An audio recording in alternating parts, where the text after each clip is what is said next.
Good afternoon, everyone. Today we want to look at the error correction model. Last time we met, we touched on the test for co-integration, and we said when you're testing for co-integration, we really want to see if there is a long-run equilibrium or if there's a relationship, long-run relationship between dependent variable and the independent variables. It's very important. There should be a relationship between the dependent and the independent, and we have to check it. If it's there, we are happy. But we're looking at the long-run equilibrium, right? And we did that with level data, if you remember. Today, we want to touch on the error correction model. And I thought it was gonna be better if we start with a question. We are talking of long-run period. What is it? Because when we're looking at the long run under macroeconomics, theory of the firm, remember we defined a long run period as a period in which all the variables or all the inputs are variable, if you remember. And we also described the short run period as a period in which at least one input is fixed. That was under the theory of the firm. Now we want to see the meaning of long run in econometrics. All right, what is the long run? Before we move forward. So, guys, can you hear me? Yes. Others Yes. Okay. Yes, we can hear you. Sure. Yes. So this is what we are having. So what is this long run period in econometrics? Before we look at the error correction model, let's quickly try to make this clear. A long run period in econometrics, we are saying it implies that variables have converged upon some long-term values and no longer changing.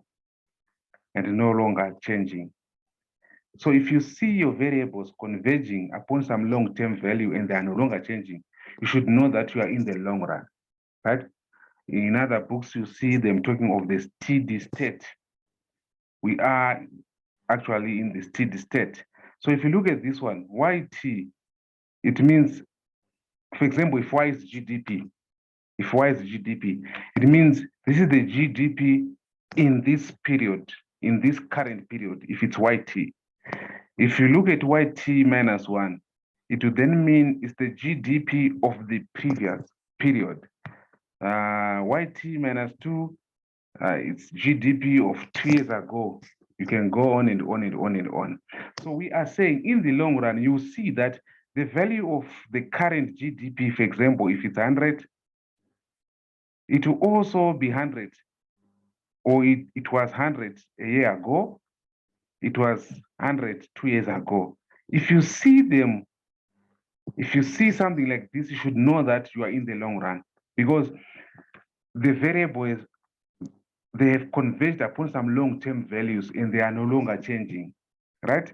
So usually some books, you see them dropping the T subscript and have Y star or just Y. You should know that these are the steady state, let me not use this word. You should know that these are actually the long run. You are in the long run period. The variables are no longer changing. The GDP of 3 years ago is the same as the GDP of 2 years ago, is the same as the GDP of a year ago, is the same as the GDP of today. If you see this, you should know that you are in the long run. Are we together there? Yes. That's a long run. Yes. That's a long run econometric. Same with even variable called XT, maybe imports or exports. Exports of 2 years ago are equal to the value of exports of a year ago, are equal to the value of exports in this current period. You can just denote it by X star or just X. You should know that you are in the long run, right? Steady state, you will see as you push with this econometrics and macroeconomics. We're talking of the steady state variables. Okay. So it's very important to actually do your analysis from the steady state or from long run equilibrium. We explained that in our previous video when we doing the test for co-integration. Most economic theory, they're actually based on the long run equilibrium. When the steady state, when the economy is in equilibrium, what are we going to have? It's easy to work with theories when variables are in steady state, right? So this is what we did last time. We used the long run equation. We actually had to come up with it and we estimated it. And remember, it was in level, right? Not difference. Because if you look at the difference between yt, if you say yt minus 1 minus the figure here, if I'm to use the figures that I used, I said this in the long run, this, for example, if this one is 100, this will also be 100, and this will also be 100. If you are to take a difference here, you see that 100 minus 100, if I take the difference between the two, it will be 0. That's why I'm saying all the difference terms, when we are in the long run, they are equal to 0 when we are in the long run. So you find out that the change in maybe yt is also equal to the change in what? In xt. Because they are all equal to 0, the changes, right? Fine. So this is what we did. We actually, oh, it's here. I'm glad I have that equation. Last time we used this. This was the long run equation. And we tested for co-integration, if you remember. And we said, well, let's use the Engle-Granger residuals method. You actually have to generate the residual series, or we had to generate the residual series. After generating the residual series, we had to test for stationarity. It was in level and none. If the residual is stationary, please conclude that the variables are indeed co-integrated. We did it last time, but that was the long run equation. So what about the short run? What about the short run equation? That's our question. What about the short run? What will happen in the short run? We really want to know.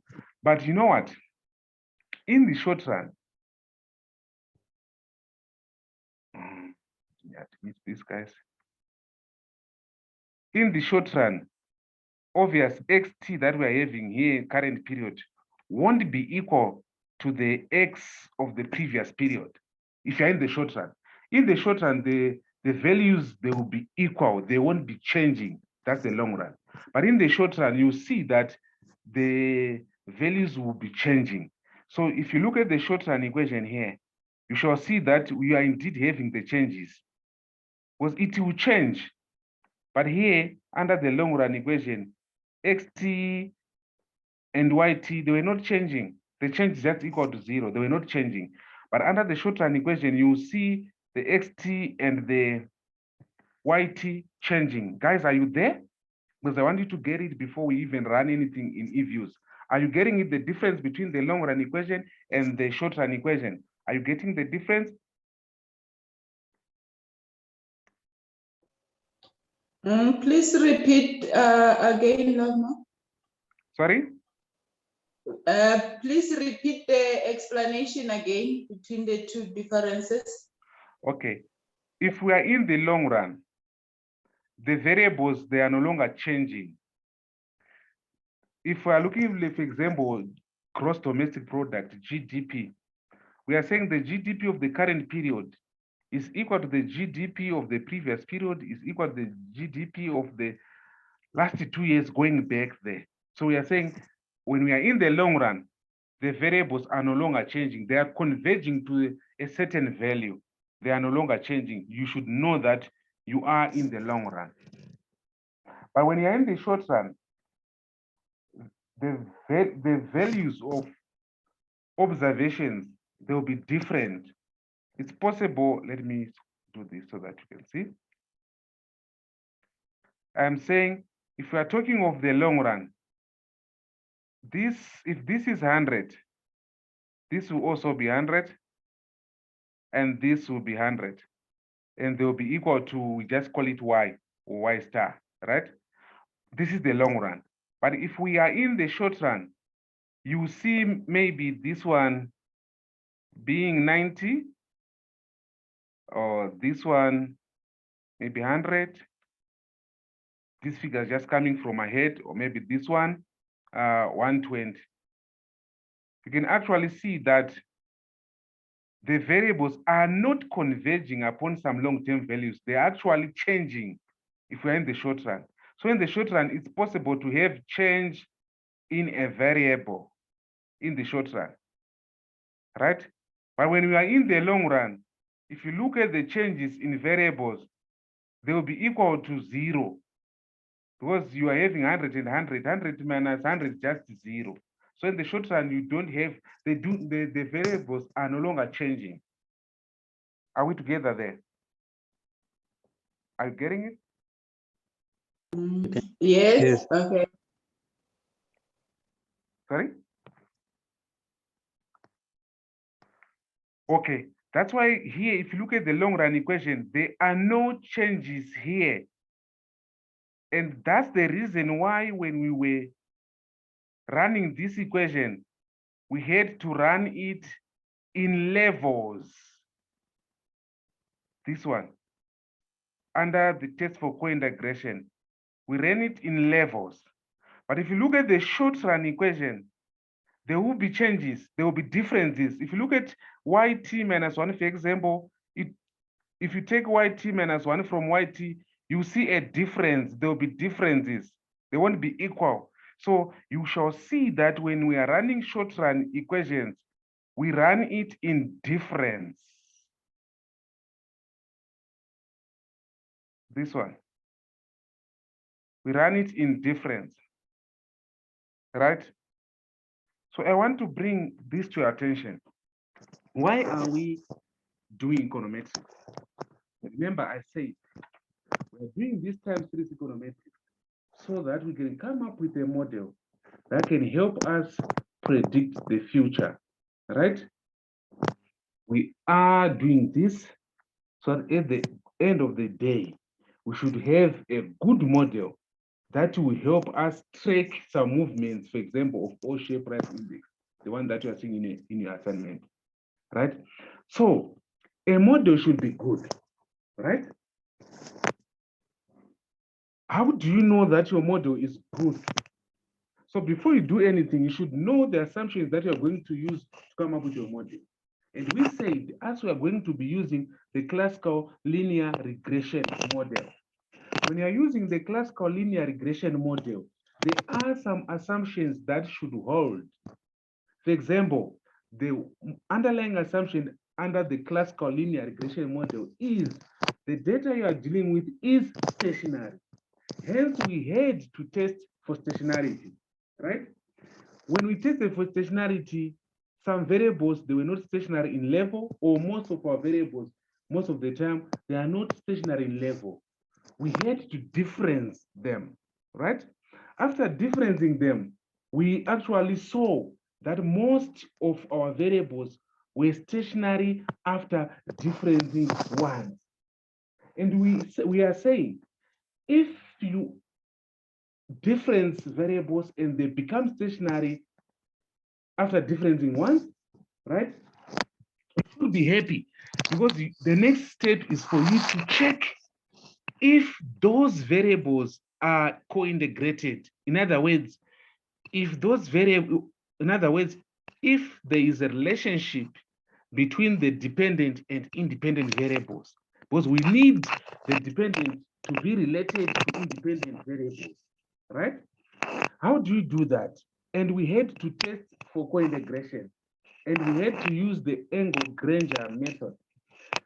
We actually had to generate the residual series. After generating the residual series, we tested for stationarity of those residual series, and they became stationary at level and none, right? It's fine, but when we're testing for co-integration, we're actually looking at the long run relationship. It was the long run relationship. And we are saying in the long run, it means we are talking of the steady state, right? The variable, the values are no longer changing. That's the long run. But you know what? Let's be realistic, guys. we know that the economy experiences some shock. So we want to see if we are to run our model. Please listen and listen good now. Let me repeat. I am saying we tested the long run equilibrium equation with level data, right? And maybe our conclusion, we are happy. There is co-integration between dependent variable and independent variables. It's fine, but it's a long run equilibrium. State. But let's be realistic. We can experience some shocks, right? So if we experience some shocks, what we want in life, if there's a shock and we know that there's an equilibrium somewhere, it should not take time for us to go back to equilibrium. We want to, if there's a shock, if there's disequilibrium, for those ones who are doing macroeconomics, they know, if there's a disequilibrium, we want to go to the equilibrium level as quickly as possible. But we know that the shocks, they happen in the short run. So if there's a change in YT, we should quickly go back to equilibrium. That's what we want. So if our model is fine, and if there's a shock, we can quickly go back to equilibrium. That's a good model indeed. That's what we want. Imagine you have a model, but if there's a shock, right, it will take you ages to go back to equilibrium. That model won't be good. So the speed at which we can go back to equilibrium is what we want. So when I'm saying in the short run, it's possible for us to have the values of variables changing. It means the estimated and the actual values, they are different. There's an error there. So if there's an error, we need to correct that error rather. How quick are we going to correct that error? So we are moving to what is called error correction model. There is a disequilibrium. There is an error because we wish to always be in equilibrium. There is an error. How are we going to correct that error? So we are moving to the error correction model. Are we together there? That's why we are bringing in the long run and the short run equations together. So we are moving straight to what is called the error correction model. Any questions so far? Any questions so far? Any questions so far? So why is the ECM important then? Why are we doing it? Why is it important? And you shall see some of, I think I actually touched on something. The ECM helps in finding the relationship between variables in the short run. Remember the co-integration, we were looking at the relationship between variables in the long run. So we also want to see that, yes, we have this model, we are happy in the long run, the relationships are there. But if we are to take this same model to the short run, will those relationships still exist? We need a model that will have the variables related in both periods, in the short run and in the long run. So how do we check if the variables are related in the short run? We need to make use of the error correction model, right? So it will help us that. That's the first part. Whether the variables have significant relationships in the short run or not. That's what the ECM will help us. Then the other important factor is the long run adjustment. This is what I was explaining. So the ECM will help us check whether the model is capable to adjust to its long run equilibrium after facing some shock or not. So if you face a shock, will the model be able to adjust to its long run equilibrium? That question can only be answered when you run an ECM. Are we together? Are we still together, guys? Hello? Yes. Yes. Others? Yes. Okay, fine. So, like I said, co-integration and ECM, they are related. we are still using the Engle-Granger two-step procedure. Yes, I know that in your exams, when they're asking you, they separate them. You are first asked to test for co-integration. Then from there, they ask you to actually come up with an ECM, right? The error correction model. But co-integration is the first step of the Engle-Granger. ECM is the second step of the Engle-Granger, right? That's why I'm having that one again. You shall see I'm having co-integration here. So let's go to the steps. If you understand this, even when you are doing the ECM, you will actually see that no, that one can't be that. Because you know theory. You can actually, you will not make those mistakes. It's not about just claiming to say, you know what, the notes, the steps are saying this, so let me do this. What if you forget or you make a mistake? But if you really know what you're doing, you don't even need those steps or the notes. You know that this should be legged by once. We will get to that later. Okay, so the first step is what we did. We tested for co-integration. This is co-integration test, right? I will quickly touch on it and leave it. What we did it.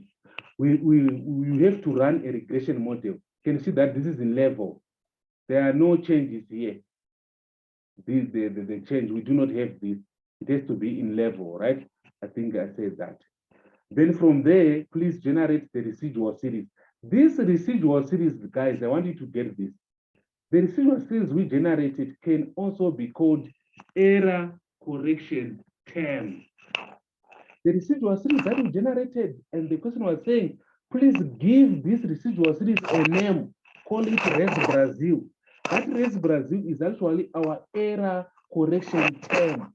In other words, it's going to help us see the speed of adjustment if there's a shock. It is that error or the residual term that we named Res Brazil that will help us see if we'll be in a good position to quickly go back to equilibrium when there's a shock. So you should know that our residual series can also be called error correction term. It's very important part of the error correction model. So we did this. We also had to apply the unit root test on that residual series. Ours was called Res Brazil, if you remember.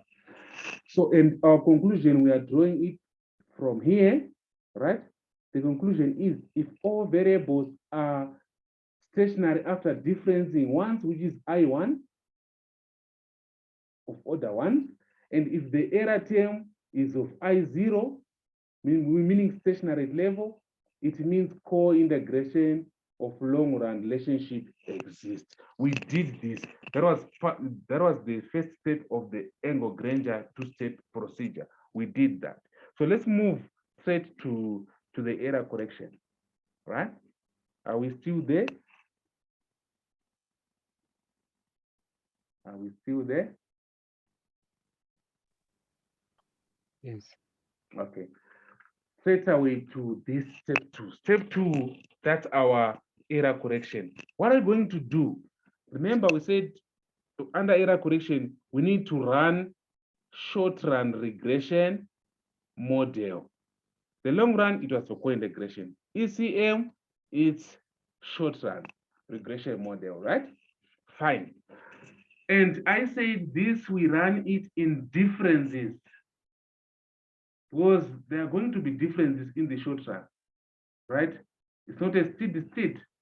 They're going to be different. So we run it in differences, not in levels, right?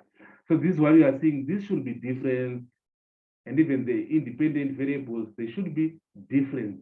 But on top of that, guys, I want you to notice a new thing here. On top of that, look, we are having this as an independent variable, the xt. But on top of that, we are having the residual series, that one that we generated when we're doing our co-integration test. It's now part of the independent variables. Why are we having it there? We are having it there so that it will actually help us correct the errors and see if our model will be able to adjust. If there's a shock, are we going to be able to adjust towards the equilibrium point? what will actually help us see if we'll be able to adjust to the long run equilibrium position is this residual term. But again, this residual term is lagged once. So the relationship between the difference YT and the residual not here. This is just YT, the current period, YT.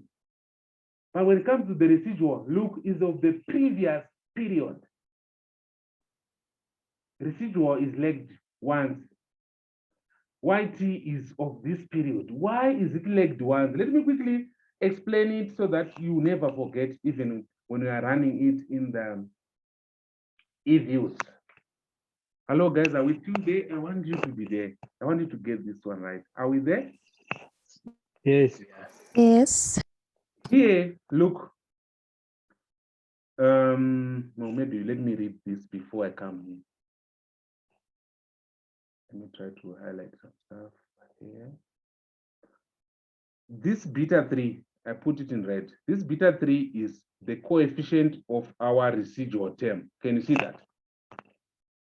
So if this beta 3 is negative and significant, if it's negative and significant, it means the model will adjust to the long run value. So if you run this short run regression model and you see the coefficient of the residual being negative and significant, you should conclude that indeed my model will be able to adjust to the long run value whenever there's a shock. But if it's not negative and if it's not significant, it means it will not be able to adjust to the long run value. So it's not a good model. A good model, if you look at it, if you go to the short run of it, the short run version of it, it should be able to adjust to the long run value whenever there's a shock. That's a good model. But if you're having a shock in the short run and you are not able to adjust to the long run value, it's not a good model. Are we together there? So it's important. Our residual is important. But why is it lagged once? In other words, let me do this for you to see. This statement is saying this beta, it should not be positive. It should be negative. In other words, the relationship between YT and this residual, the lagged one, should be negative. If the relationship is not negative, it means the model will not be able to adjust to the long run value. That's what we are saying.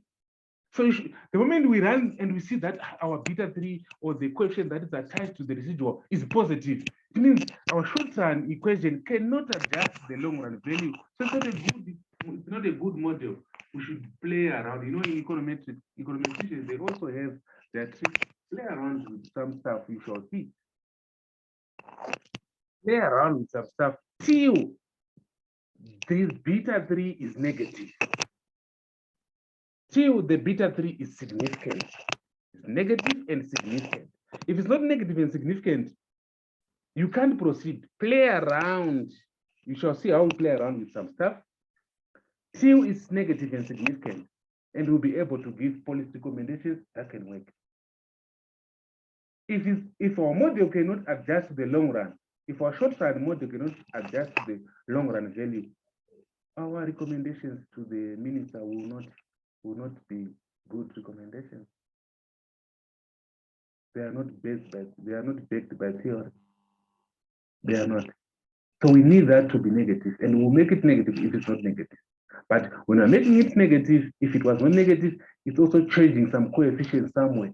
So you see that you will be sometimes telling the means that, you know what, you need to change this by 5% if you want the change of the other variable to be this much. So they change, but we'll get to that. Let's see. I think you should just see it quickly. Why are we saying the relationship between the change, the difference, the YT, and why are we saying the relationship between the difference, the YT, and the residual? That's what we want to explain. Why are we saying the relationship between the change in YT and the residual lagged ones of the period of the previous period. Why I'm saying the relationship should be negative. Why should it be negative for us to say this will adjust? The short run model will adjust. Why are we saying that it should be negative? If it's positive, it will not adjust. So these are the figures that I'm having here to help us explain. Guys, are we still there? Yes. Thanks. Yes. So look here, don't worry about this. Let me just say these are years or period. Okay, Liwei, you can ask, you have raised the hand. Yes, thank you. So I didn't get your explanation why the residual is lagged, unless if I missed it. Yes, Thanks. thank you so much for the raised hand and the question. That's where we are. Explanation of negative and significant error correction term coefficient. Why is it lagged one? That's where we are. All right, thanks. Sharp. That's where we are. Why is it lagged ones? The relationship between the YT, the difference YT, and the lagged residual. Liweng saying, why is it lagged one? Why? That's what we want to explain here. So listen here. This is the figures coming from my, I don't know where because this was fine. These are periods. Period 1, 2, 3, 4, 5, 6, up to 9. Can you see that? Can you see that in all these periods, these are estimated values? Can you see that YT is 10, it's not changing? Can you see that? We're in the long run. Can you see that? Hello, can you see that? Even XT is not changing. So there's no error obvious. Here, we are having change in YT. Here, change in XT. Let me just work with change in YT. Let's just work with change in YT. Remember, let me write it down for you to see. We want to see why the relationship between change in YT, right, which is this one, is expected to be positive. Relationship between change in YT and the residual, right? And we are saying the residual is lagged one. We don't just say residual, eh? And we say residual of this current period or T. We are saying the residual we are talking about is not just T. We are not looking at this relationship. We are looking at the relationship between change in YT and residual lagged ones. That's what we want to see. These are the residuals. E, that's the residual, right? Okay. So we want to see why. Let me pick any. Let's say in the short run, here, instead of 10 on the fourth period, this is 5. Guys, are you following? So if this is 5, you know that in the long run, it has to be 10. So what's the error here? What's the error? Minus 5, right? 5 minus 10, actual. I'm saying this is the actual. You are seeing that in period 4, the actual value of YT is 5 instead of this estimated, which is 10, right? So the error here, or let me say the residual here, the error here is actually minus 5. Are we seeing it before I move on? Yes. Right. Let me go here where there's change in YT. Remember, change in YT, you are saying if you are moving from 4 to 5, the change in YT here is 0, isn't it? Because 10 minus 10 is 0. That's the change in YT. We want to move from 4 to 5. So if you look at the change in YT moving from 4 to 5, what is it? Because we are comparing this one and this. In the fifth period, it's 10, but there it was 5. So if you say 10, minus 5, it's 5. So you shall see that the change in YT would won't be 0 here, it will be 5, right? Are we together? We'll see it before I proceed. No, love, more. Can you please repeat the last part of that positive 5? Okay. I am saying disregard all these other periods. Let's just look at 4 and 5. Are we together? Let's just look at 4 and 5, period 4 and 5. And I'm saying in period 4, the actual value is 5, not 10. So if the actual value is 5, not 10, it means the residual, the error is 5. The error is minus 5, sorry, because it's 5 minus 10, it's minus 5. Actual minus estimated will give us the error. So the error is minus 5. So what is the change in YT? Let me write it maybe here. What is the change in YT? Moving from the 4th period to the 5th period, what is the change in YT? It has increased by 5. Can you see that? Hello? Yes. That's why I'm having positive 5 here. Remember, this column is for the change in YT. YT has changed by 5. It has increased by 5. That's why not by 0 in this time around. It's 5. It's positive. Can you see that? Was 10 minus 5. 10 minus 5 here. It's 5. But the error, 5 minus 10 is minus 5. Are we seeing it? Are you seeing it? I'll have more a quick one. Yes, please. Ask. I want you to ask. So what happens when so you said the change it becomes from 5 to 10, right? So what happens when the change gets to 9? So it's below the. It will be minus 1. I think that was the confusion of the -5 and the +5. When okay, we'll look at that one when it's going down. Sorry, Lovemo, can I please ask? Yes, please. Is it possible that we can do an example with, let's say, 7 and 3? Because with a 5, it's figures that are equal, so it's a bit confusing now. Okay, it's fine. Thanks. Thank you.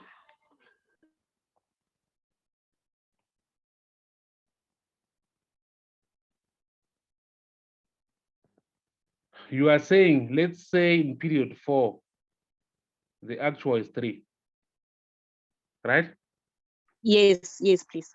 If the actual is 3 in period 4, it means the error is 3 minus 10. The error will be -7, right? The error will be -7. Can you see that? Yes. That's the residual. Are we following? Okay. Yes. Sharp. If we're following, it's fine. That's the residual. Okay. But remember, we are only concerned about these 2 periods. I'm illustrating using these 2 periods, right? Okay. But we know that in period 5, what is our, is 10, right? This 10. So what is the change here? +7. +7. But the change in YT is here. That's why I'm writing it here. Can you see that? Are you following now? Yes. Yes. Right. So we want, remember our question is, why are we checking the relationship between these 2? This one is for the current period, but the residuals we are saying previous period, right? We are studying error correction model. We want to correct this error, right? So for us to correct this error, here the difference is 7, +7. We need to go to 0, isn't it? If you want to go to 0, it means we should reduce this one. Are we together here? Are you following? I'm on change in YT. Remember, in the equilibrium, change in YT should be 0 throughout. But we are seeing that our change in YT is 7. When we are correcting it, we have to less it, isn't it? We have to reduce it to get to 0, because it's positive, isn't it? Yes. Then So let's, okay. Do we reduce it by -7 residual? That is on the left-hand side of the table. Yes, error correction model. You are jumping straight to the answer. Okay, sorry. But that's it. Thanks for seeing that. We need to reduce this. But how do we reduce this? we're going to reduce it with this error. That's the error correction term. But can you see that the error is of the 4th period? Can you see that? This -7 is in the 4th period, but the change in YT is of the 5th period. Can you see that? Hello? Yeah. Yes. That's why we are saying, when we want to correct these errors, we need to see the relationship between YT, meaning of period 5. If this is period 5, I'll put 5 here. Let me put a different color. This YT, oh, I should erase it. Ne? Let me not use YT. Okay. Instead of writing YT, we are in period what? Change in YT, this is period 5. So this is 5 here. This is period 5, this one. And we are going to compare it with the residuals of period what? T-1, which is period 4. 4. What is happening? Period 4. That's why our residual is of period 4. That's why here we are having residuals period 4. Right. It was just for me to show you why we are having -1 there. Right. Let me show you something. Let me quickly go back. Sorry, be patient. We are going to finish this. I want you to master it once and for all. Look, that's why you are seeing here the residuals are lagged by 1. That's how you correct them. That's why the residuals are lagged by 1. So when you go to our e-views, when we are running a short-run regression model, if I see your residuals lagged by 2 or lagged by 3 or not lagged, it means you've not understood the theory. The residuals is going to be lagged by 1 if you want to correct the error, right? And your final answer, we shall see when we go today, we're going to run e-views. We have to be patient. We want to finish this today. We shall see when you run e-views, even this beta should be negative. That's why we're saying that if beta 3 is negative and significant, it means the module will adjust to the long run value. That's what we're going to be doing. Are we together?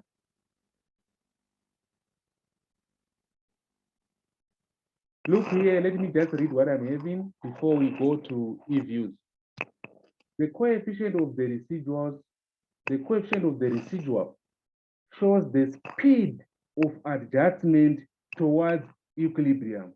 What is showing the speed of adjustment is this beta 3, guys.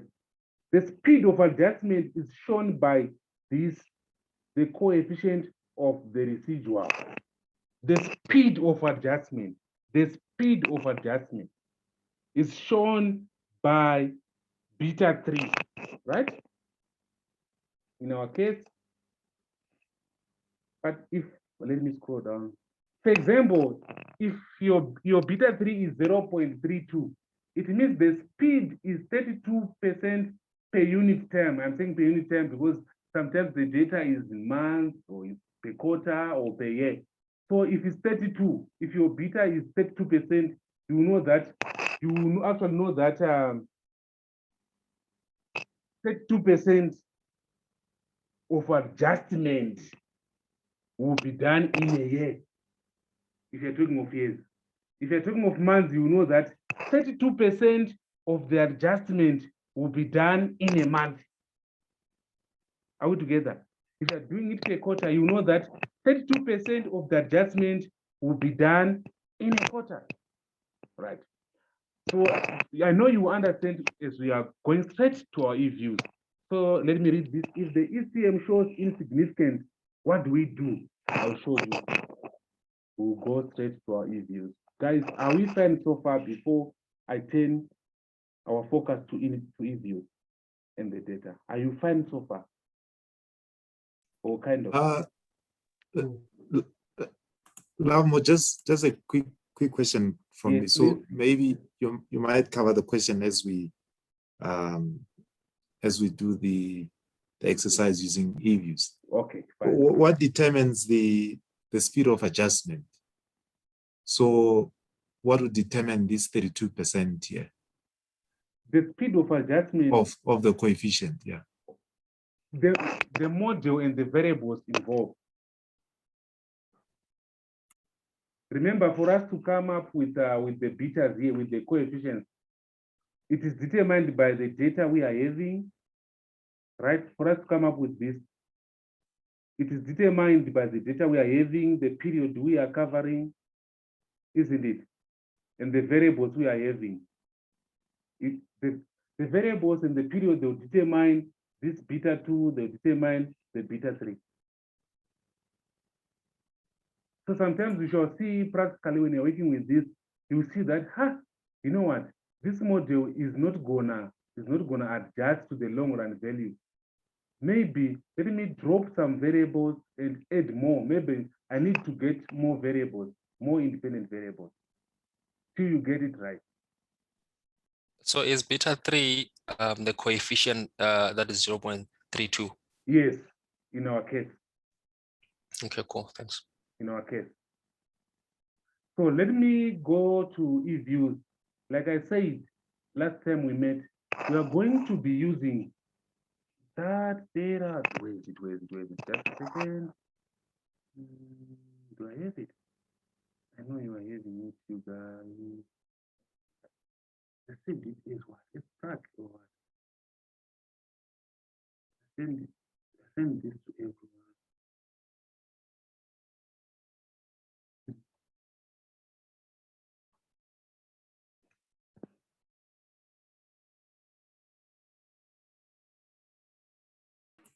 Sorry, Lavmo. So the residual must always be legged one year. Yes. If you want to check the speed of adjustment, it has to be legged all the time. You shall see we are going to be doing it, legging it, telling the system, telling eViews. So we are going to leg it once, you shall see.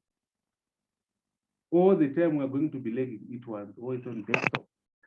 It's on desktop. I don't know if you are seeing what I'm sharing right now. I've seen it. I see a folder with so many things. Yeah. Okay. This is what I said. Let me open it. If you remember, I said, guys, till we finish, we're going to be using this data and this question. That's what I said. The last time we met, you all have it, I know. Are you seeing the Word document now? Yes. Yeah, this is what we used. Remember, we tested for stationarity, right? We're done with that. We also had to test for co-integration. We had to come up with our equation and we ran the model. This is what we are having. This is a long run. It's in level. They are not, let me annotate for you to see. If you look closely here, this is not different. These are not different. They are not different. They are in level. They are in level. So it's a long run. That's why it's written here, long run co-integration equation. We did this, right? Fine. Now we want to move. I think we also touched on this. This is the coefficients, holding everything constant. This we did this. I want us to move to, okay, we also tested for co-integration. That was Res Brazil, if you remember. They said, give it a name, and we gave it a name, Res Brazil. We tested it, and it was stationary. The model was none. And here, if you see, it's in level. It's not different. Let me annotate for you to see. Here, it's not different. It's in level. This Res Brazil, it's not different. The model is none. And we actually got 3 stars. So we concluded that there is a long run relationship between variables, right? We did this. We now know this. Let's move on to what we want to do. Can we conclude? Yes, we concluded. Now we are here. I hope you are seeing it. Are you seeing it, guys? Where I am on C.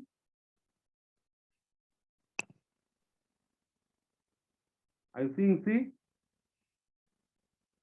Yes. Yes, we are. Okay, chap. That's where we are. They are saying build an ECM for the GDP in Brazil. But you guys, we are learning. They are actually giving us variables. How do they no one will give you? You have to come up with your own variables, know how to let them play around with them till you get the results that you want.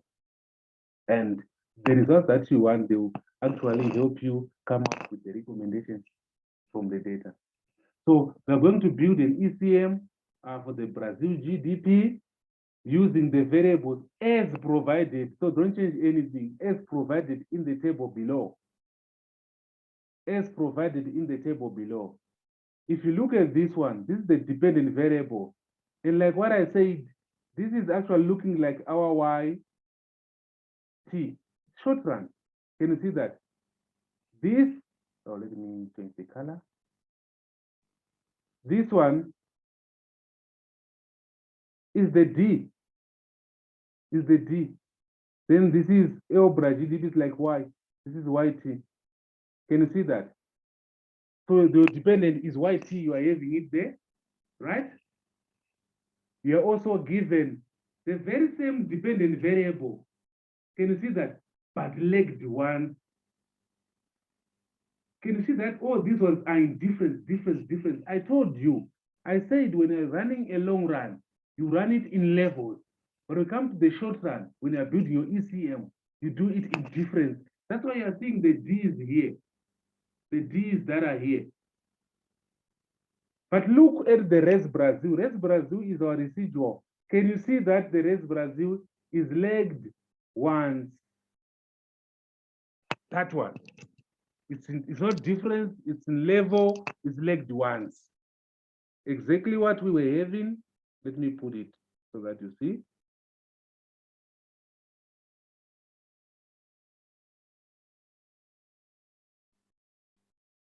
Here, I want you to see this residual. It's not different.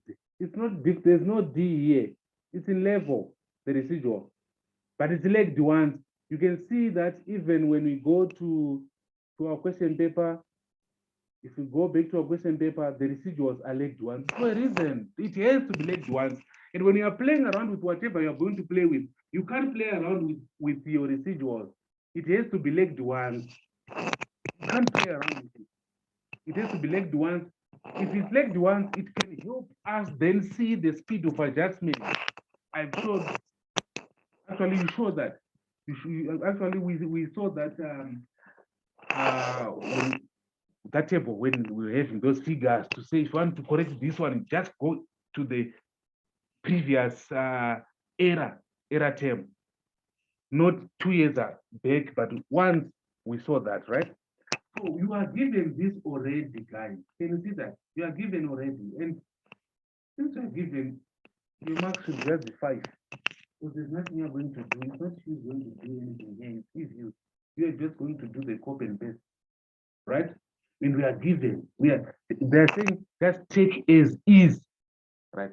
So what I want to do right now is to open our data and do this question. But for me, are you seeing my folder? Guys, are you there? Are you seeing my folder? Are you there, guys? Are you seeing my folder? Yeah. Yes. If you look in my folder, look here. I have this saved already. I have the work file here. I have the work file. Like I told you, always save your work even in e-views. I will not start all over again today because I have it already. So I'm just going to open this work file and it will take me to what I want to do. And this work file is May 2021 track. Yeah. So this is what I'm going to open because I have it already. I'm opening it. In it. There you go. I hope you are seeing something.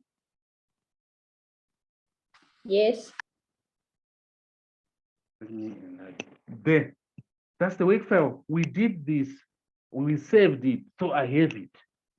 Now I need to move to the next question because I have it. How do I move to the next question? Let me put this one here. Then I put my question here.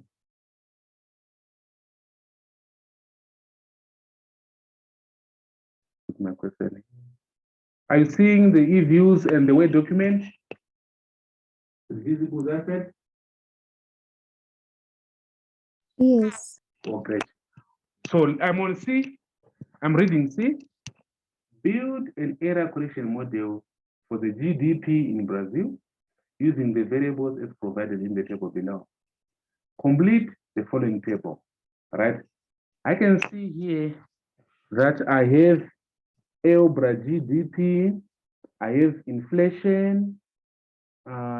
Inflation is not logged, remember, it was having negative. I have unemployment, it was low. Inflation is logged, it was not having negative. Unemployment is logged, but interest rate is not logged because it was having negative. Let me quickly check. Let me go to interest rates of Brazil and see why is it not logged there. I'm opening interest rate. Can you see before I even put a graph, there are some negative values here. So you can't log it. That's why even there, it's not logged. You can check by going to the graph. Then you just click OK. Can you see that it's having negatives because this is 0. Anything going down is negative. And you can see that some observations are actually below here, they are negative. So we don't log it, we leave it completely, right? And this I know you now know. That's why it's not logged there. So the variables that I'm having here, let me write them down for you to see. I am having GDP, maybe to save time, I'll just say GDP, you know it's for Brazil. I'm having GDP, I'm having inflation, right? I'm taking them from here, they are given here. I'm having unemployment. This one, that's not the variables we are given. I'm also given interest, right? But like what I said the residual will form part of your independent variables. That's why we are having res Brazil here. That's why we are having res Brazil. Let me not put the legs for now. That's why we are having res Brazil here, right? But guys, I think you are having a question to say, is it possible to have, let me use blue. Maybe you have a question there. Say, is it possible to have GDP here as the dependent, right? And again, you have GDP as your independent variable. It's very possible, right? It makes economic sense for GDP. Let's use GDP of South Africa. The GDP of South Africa of this year can be determined or can be influenced by the GDP of South Africa of last year. It's true, right? Possible, right? The production of South African economy of this year can be influenced by what was produced or the production of South Africa of last year. It's very possible to have that. To have the dependent variable depending on the same variable but of previous period. It's very possible. It makes sense, right? Hello? Yes. Yes, sharp. So let's now do it. What is it that we need? So we just need to run it. I know we all know how to do the equations. For long run equation, we had to first click on the dependent, if you remember. Oh, not opening. We had to click on the dependent. We had to click on the other ones, pressing the control button, if you remember. Then we had to right click. We open as equation, if you remember. That was for that long run. We are going to use the same the same way. But I want us to make our life easier here. Like I said, you can go to quick, right? I'll give you this step. And was it quick? Yes, it's quick. Then you have to go to estimate equation. Then this one will come blank. When it comes blank, you actually type these ones. You come here, you actually type to say D, like the dependent is D, you open bracket, L, bra, what, but it will take time. You go to L, bra, GDP like this. Then we know that we close, then we space, we can literally type, but we don't want to waste time. So I'm closing this, I'm not gonna do that. I'm guided. My dependent variable is LBRA GDP. So I'll click on the LBRA GDP. I'll later on put the D's. It's easier to just correct it while we have something there already. So I have LBRA GDP. I'm pressing the control button on the laptop. I can see that here I have another LBRA GDP, but I can't click. I don't have two LBRA GDPs. So I will leave that one. I have LBRA inflation. Where is it? LBRA inflation is here. I also have LBRA UNEMP is here. I'm having BRA interest here. I'm having RES Brazil is here. I release the control button. I right click, I open as equation. I open as equation. This is what I have. Can you see that? At least some stuff they are there already. What I need to do is to go in there and then put the D's, because these are different. So I'll go in there, right? The first, guys, are we still there? Yes. Okay, I'm Yes. putting the D's now. I'm putting the D's. So I'm typing D, I open bracket, I close. Difference, I'm telling this that this one is different. But after, let me say, after this one, I have the same variable but legged ones. Can you see that? I have the same variable but legged ones. So before I move to the next one, because what I'm having here, the next one is BRA inflation. But before I move there, I need to have this variable. This I'm copying it and I'm pasting it. After spacing, I'm spacing it here. But it's legged ones. So if I leave it like this, I'm not telling the system that it's legged ones. I need to go in there just after GDP. I open a bracket. I just say -1. We don't put a T. I say -1. I close. So can you see that there are two closing brackets there? So this one, let me annotate for you to see. This one, let's put head. This one, I have it. This is the first one. This one, that is legged ones, I have it. Is this one, right? Now I want to move to D, LBRA inflation. I want to move to this one. And it's not legged, just T, current period. If that's T, you don't put anything, because it's not legged. So I'm moving to BRA GD, BRA inflation is this one. So what I need to do is to just put a D to tell the system that it's different. The one, I'll put a D. Is it legged? No, it's not. So I'll just close there. I move to the next one, which is unemployment. And if you look at unemployment here, again, it's not legged. Can you see that? So let me quickly just go there. I just tell the system that this should be actually different ones. So it's D. Then I close it. Is it legged? No, it's not. So I'll just close it. I move to interest. Interest, just T here. Can you see that? It's not legged one. So I'll go there. I just put a D because it has to be different. It's short run. Then I close. I move on to Res Brazil. Res Brazil is not different. Please let me. I don't know how I will. You know what? I'll keep on saying it. Res Brazil is not different. I see most students, they forget, because from there they've been putting the D's. When they move to the residual, they difference it. We don't difference the residual. We take it in levels. We don't difference it. What we have to do with it is to let it once. What we have to do is to go in front of it. This Brazil, we let it once, we put -1, we close. That's what is needed. Oh, I think I made a mistake. This one. I need to go in front of this Brazil. I let it once. I let it once. So let us check. Do we have everything? Please pay attention. Let us check together. Do we have everything? Always double check. You start with the dependent.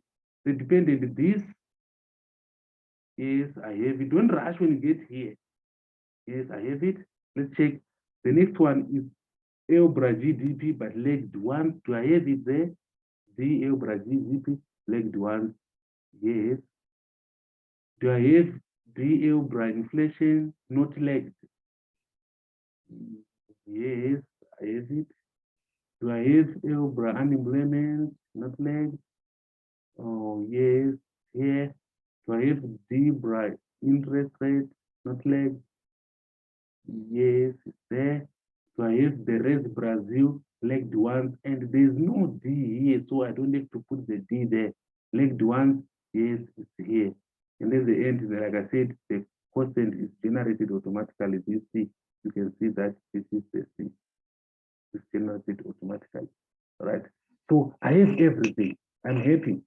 Don't rush when you get to here. We don't want to make mistakes. So when you're happy with everything, just click OK. Boom, our answer is there. Everything is there. That's the answer. We have everything. So with this one, they want us to copy and paste. They want the coefficient. Let me annotate for you to see. They want the coefficient. They want the standard errors and the t statistics, right? So I'm not gonna copy these. Sometimes they will include it, but in this case, it's not there. So I'm not going to copy the last column. So what is it that I'm going to copy? I will highlight all these ones up to here, right? Control C, I'll copy. I'll come to this document. I highlight everywhere where I want to paste. Everywhere where I want to paste. Then I paste. Boom, we have our answers. Everything is there. That's why they say first mark. Just taking it from there, you are pasting it there. But most people will forget, or a lot of people they forget. They forget to have this. So let me remove the markings. Most people, because of time, maybe exam or what, we forget these and they will subtract marks. We forget these ones and they will subtract marks. The sample period adjusted is there, is here, right? Unfortunately, you can't copy this one. You can't copy it, so you can quickly type it. The sample period, if you leave it, they'll deduct marks. If you put it, sometimes they don't give you marks. So we need to type it. You come here, you type it. The sample period is actually 1994, Q3. Because of legs, you are going back. Some quarters, they will disappear, you shall see. So starting from Q1, 2 legs, it's not there. Then to what? To 2012, Q4. Fourth quarter. But the R squared, we can actually, the R squared, we can copy them. Where's the R squared? I have it here. Copy. You have to come to where it is, you paste, right? Then the adjusted R squared, there we can copy. We copy. We come here, we paste it, right? What else? Standard error of regression is here. We copy it. I will explain all these ones because you should know the meaning of all the standard error of regression. What we should know everything that is there. The Darwin Watson statistic, everything that is there, we should know. But today we are not doing it. So this is what we are having. This is what we are having. So you're done. That's what they wanted. So I want to highlight some stuff, things that we have been doing. Guys, are you there? I should keep on checking on you. No. Yes. Yeah. Look, where's the res Brazil coefficient? Okay. Can you see that? Let me remove this. And I want to put things that we've been doing. Let me minimize my views and then put our nodes.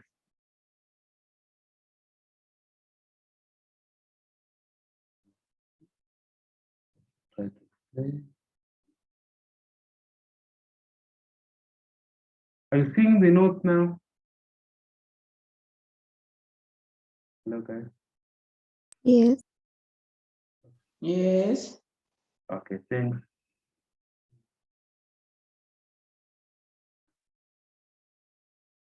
Here are the notes. Let me scroll. Try to make them big. And this. I want you to see something here. And let me answer. This figure, right, is the beta 3 here. Can you see that? That res Brazil coefficient is the beta 3. Is the beta 3. Can you see that? So in our example, is that the 0.32? Yes, in our example, it was the 0.32. But after running this model, we are having, by the way, for us to say this short run model will adjust to the long run values. What are the conditions? What are the conditions? It has to be negative and significant. Remember that. Yes. Ours is negative, so we're happy. But is it significant? How do you check if the coefficient is individually significant, individually statistically significant? How do we check that? We make use of the T statistic or the probability of the T statistic. Did I teach you that? Did we do that? Okay. So far so good. We're happy. It's negative, but is it significant? Or before we look at the significance of it, what would your interpretation there? What would your interpretation? Who wants to try? Remember, our data is quarterly data. Who wants to try? What's the interpretation of that coefficient? Negative 0.07, or make it a percentage. You multiply it by 100. I think it will be 7 point. It will be 8%. If you make it multiply by 100, it will be 8%, right? Who wants to interpret this 8%? Or should I do it? I will try. Please try. I think it means the change, 1 unit change in Sorry, before B. you do that, before you do that, talk of the speed of adjustment. This is to do with the speed of adjustment, remember. This is the res Brazil, the residual, the coefficient tells us more about the speed of adjustment. The 32%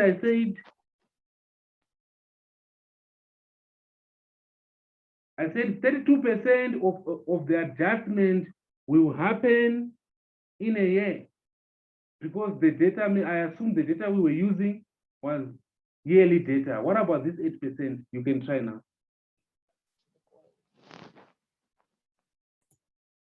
Oh, okay.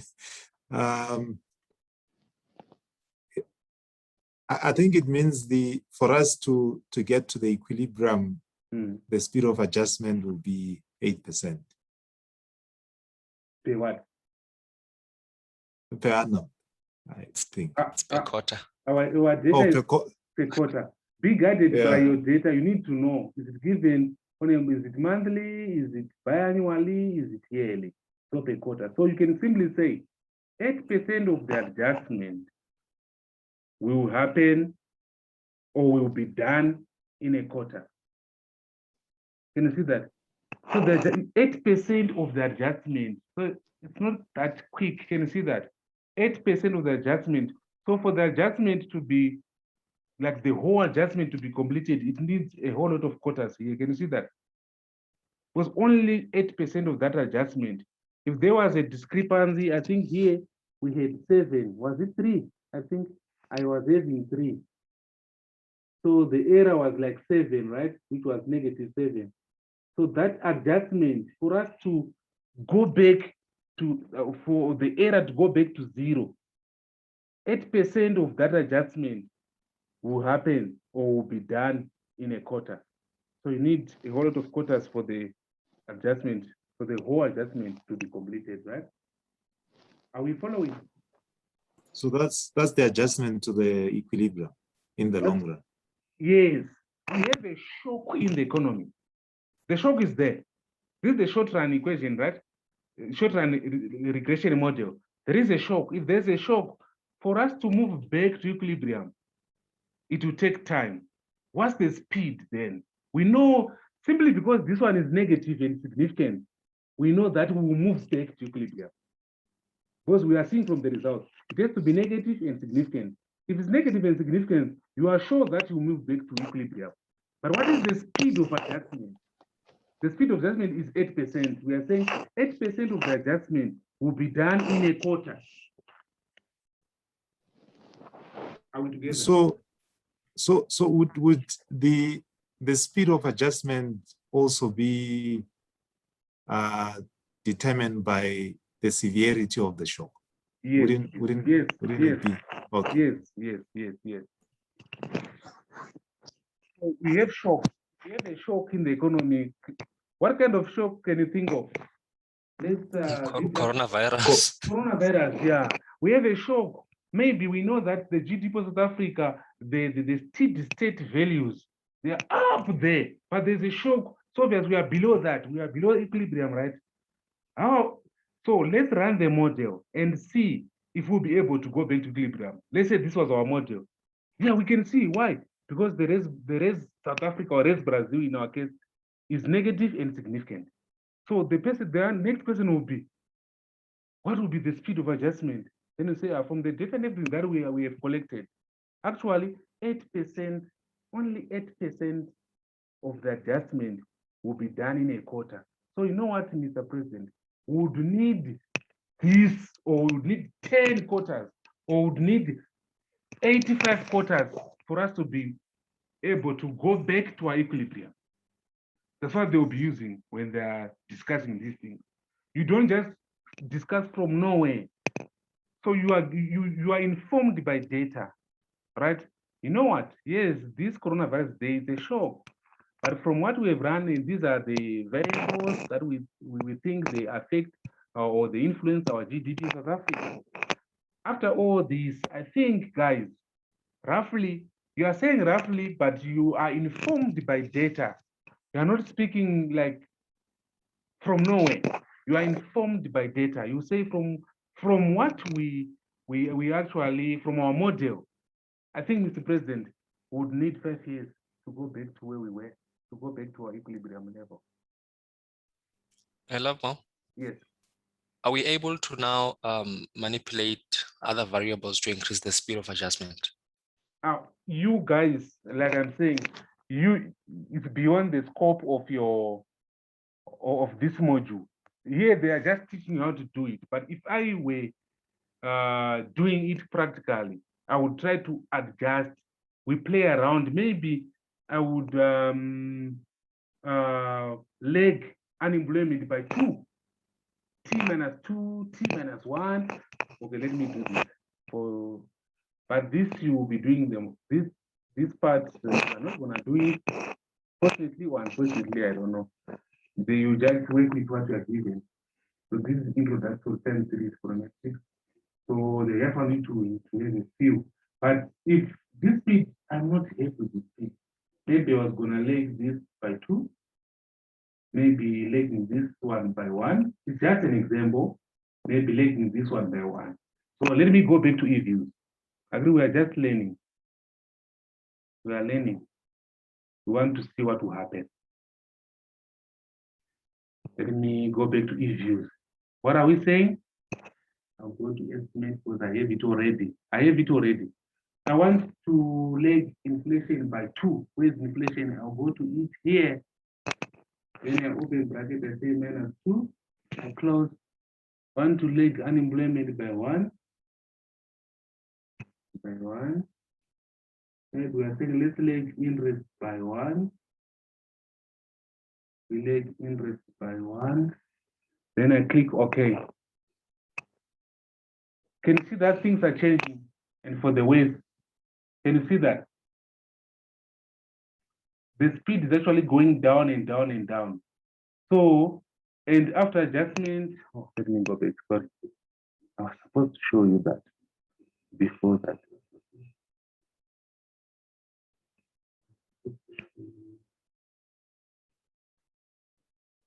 Oh, it's here actually. Where is it?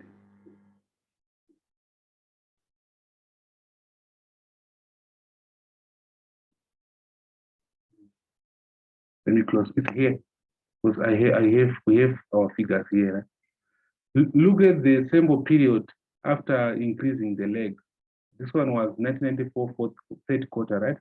But this one is now starting from 1994 fourth quarter. So keeping on legging can come up with the results. Putting more legs is also affecting the sample period. And when the sample is being reduced, it also has effect on the t-statistics. You know that. I will explain more on that. But that's how you play around with it. Let's say this is not working. Maybe you can try to increase the speed by. This is the most boring part when you're doing it practically. That's why they charge a lot of money. So you can even go back and try to estimate it. Let me change. I think this is fine. I think maybe only one here. But you are not going to be doing this. This is what you are given. Let's say I've changed that other one. Can you see it's still changing? But here it's kind of increasing. What was ours? It was 8%. I'm still going down because this one is 0.5. So as you keep on changing the legs, your results are also changing. Are we together? As you change your legs, your results are changing. But let me not change here because we would want to use this one going forward. Remove this. I think these are our results. Yes, these are our results. Is it? Yeah, these are our results without changing anything. So you guys don't change anything. You just run what is there, then you comment. They're just teaching you to run what you are given what to do, then you comment on whatever you are given, right? So here, there are some important aspects that I want to highlight, and I will, next time we meet, that's what we'll be doing. We need to know more about the R squared and the adjusted R squared, right? It's important. That's why we are having it here. Then we need to know more about the significance. We want to check, actually, that one we have to do it now. Let us do it now. Guys, if I go back to the notes, we are about to finish. If I go back to the notes, we are there. There are our notes. Let me make it big. I hope you are seeing the notes, like the whole page. Can you see our notes? Are we there? Yes, we Yes, can sir. see. Oh, yes. Okay, let's do what's important for now. This beta 3 should be negative and significant. If it's negative and significant, we will know that it will adjust to the long run value, right? So we want to check ours. Yes, it's negative. We are happy. But what about the significant part of it? Is it significant or not? That's what we want to check. So how do we check it? Let me go to this. Let's go to our answer. It's here. Now I want to check if it's significant or not. So I'm concerned. So for you to check the significance of this coefficient, you need to use a t-statistic, right? A or a t-score. I think you remember the t-score or t-statistic system. How do you calculate t-score? We always know that it's the estimated beta divided by its standard error, right? Like this is the estimate. Like this is the estimated beta, right? Coefficient, and this is the beta. This is the estimated beta, and this is the standard error. So if you divide this figure by this one, you get the t-statistic. So if you divide, fortunately, we are given, if you have everything. But I want you to know it was visual say as we move forward, you won't be given this standard error, the t-statistic, you have to calculate it. So it's always beta divided by standard error. If you say minus 0.79751 divided by its standard error, you get minus 1.907 something. All right. So the rule of thumb here is you will say that the coefficient is significant if and only if, we use this one, if and only if the t-statistic, we always talk about the absolute value of it, so we disregard the sign. If the absolute value of the t-statistic is greater than 2, or if the p-value associated with that variable of the standard error, or if the p-value is less than 5%, which is 0.05. That's our rule of thumb. That's the rule of thumb. So look at the t. Look, is the t-statistic, the absolute value of it, is greater than 2? It's not. So it's not significant. But you know what? Practically, if it's close to 2 like this, we will say it is significant. But the rule of thumb is saying it has to be greater than 2 for you to conclude that it's significant. Or you look at the p-value. So I want to go to e-views. I want to put e-views for us to see. I hope you're still there, guys. I'm going to e-views here. Look at e-views. We are concerned with this coefficient. It has to be negative and significant. Yes, it's negative. We are happy. What about the significance? You look at the t-statistic. Is it greater than the absolute value of 2? It's not, right? What about the probability? Let's say you have the probability. Let me write it. For you to say it's significant, for the coefficient to be said is significant, the t or the absolute value of the t-statistic should be greater than 2. That's one way of checking. Or the p-value, meaning the p-value, the probability value that you get that statistic, right? The p-value, which is this one, should be less than alpha, which is 0, should be less than 0.05. So looking at this, because this is theory, this we are learning, we will say our res Brazil, yes, it's negative, but it's not significant. Is it significant? It's not. Why? Because the absolute value of t is not greater than 2. If you even look at the p-value here, if you look at the p-value, look, is the p-value less than 0.05? No, it's greater than that. So we can conclude that this one is not significant. So it's not significant. What do you do to make it significant? You have to play around, you change the legs, you increase the legs, or you reduce the legs, the number of legs, or you can even remove that dependent variable that was legs.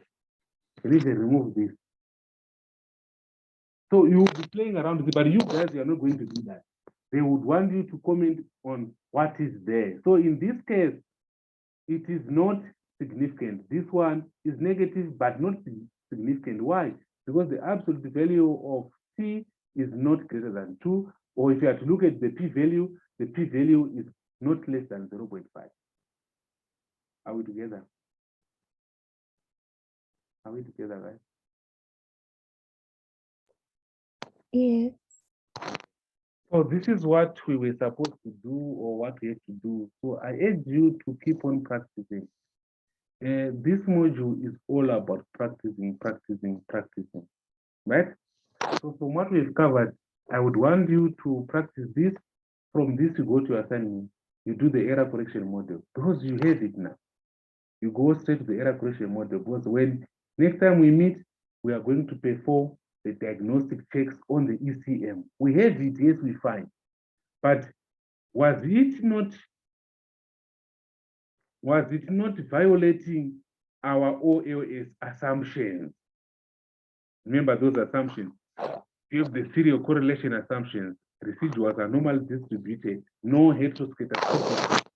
So we want to check if, yes, we have it, maybe we are happy with it, we are moving forward with it. But was it not violating any assumption? We have to test it.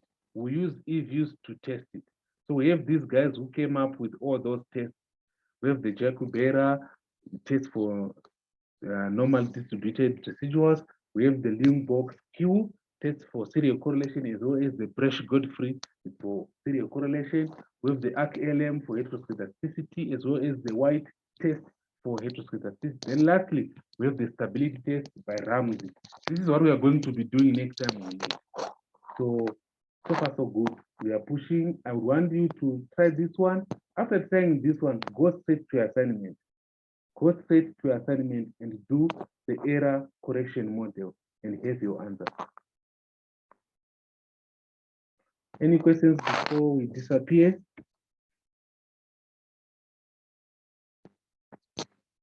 Hello?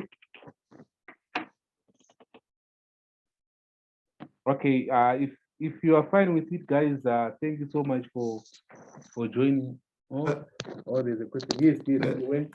Yes, Yeah, Lambo, I mean, using the, just to make this less abstract and easy to understand, make it practical. So using the COVID example and GDP as a variable. Is one of the variables. It's one of the variables, yes. Yes. So if you want to check the adjustment towards the equilibrium, so the equilibrium would be, let's say, the value of GDP before the COVID shock. The equilibrium would be, yes, before that shock, and is the one that we know. Remember, in equilibrium, it doesn't change. For example, we know that when you're in equilibrium, the GDP of South Africa is 1 trillion rand. Yes. So 1 trillion every year. If you see the GDP not changing, it means you're actually in equilibrium, right? Yes. Yes. So when COVID is coming, it's a shock, right? So that shock, how is it affecting GDP? Maybe we're seeing that we are now below the equilibrium value of 1 trillion using my example. So running the model, we're using COVID as one of the variables, as one. Remember, you can't just have GDP relying on one of the shocks. But when we need so many variables, we will be able to know the speed of adjustment from there. That is, if we include all the variables that we think or that we know affect the GDP of South Africa. Okay, so that adjustment would be to the pre-COVID levels. To the equilibrium. Pre-COVID 1 trillion. Yeah, because you know what? Maybe the pre-COVID, the 2019 or 2018 GDP was not the equilibrium one. Can we then say we're looking at the average value of the GDP over time. Yes. But we need the equilibrium one. What, you know what? If we're in equilibrium, unfortunately, no one can be in equilibrium. You know that. Because when you're in equilibrium, it means all the resources you are using or no resources are underemployed, right? It's something that we estimate to be, this is our equilibrium. When we use everything, this is our equilibrium. It's not like you really know that this is the equilibrium, right? So this exercise is a theoretical concept, this ECM. No, it's not. It's not in the sense that I want you to get this from economics point of view. Okay. We all know that any country or any economy or South Africa, we know that we should be having the GDP. We know that if we employ everything, I think in equilibrium, if everything is employed, of which we won't reach there, we don't even know it with certainty. We should be producing, for example, 1,000 rand worth of goods, right? Our GDP. It's theoretical from that sense. Equilibrium, we don't know equilibrium. Do we? You can't know, but we can estimate it to say, if we do everything, the equilibrium level of production South Africa should be 1 trillion. It's a theoretical part of it. You can't really tell it with certainty. But if we have something that we know, if we know that there's an equilibrium somewhere, we will work towards that, trying to move to there. I don't know if you are getting me. It's not an average value as in, it's not an average value as in you really know it. To like, there's no way you will have any economy in equilibrium. There's no way you will have GDP of South Africa being constant throughout the years. But we are saying, if we're in equilibrium, we need to have a figure that we say, that's why I was saying, we're using that example of 3 or 4, then or 5, then you said, let me use 3. When I was using 3, I was saying 3 is the actual, 10 is the estimated. So I was saying actual minus estimated, there's an error. You remember that? The estimated should remain an estimated. An estimated is something that you don't really know. But these estimations are not coming from nowhere. We know the resources we are having in South Africa. We know the potential we have. So somehow we know that our equilibrium should be this figure. It's an estimated one. But it's not coming from nowhere. All right, sure. I understand now. Thanks. Yeah. We all pray to live in equilibrium. Unfortunately, we won't be able. But if we at least know that there's an equilibrium somewhere, let's work towards the equilibrium. Let's make sure that we cut on things that will not help us move towards equilibrium. If it's corruption, let's make sure we fight so that we move towards equilibrium. So when we are leading this, when we are running this economy, we should know that there's something that if you ask your minister, they know that South Africa is a potential in equilibrium, it can produce this much. So let's work towards that. So we are always not in equilibrium. That was, others are not doing economics here. That's what was Keynes saying, not the classical economists. We are not in equilibrium, it's there, but let's move towards it because we are always not in equilibrium.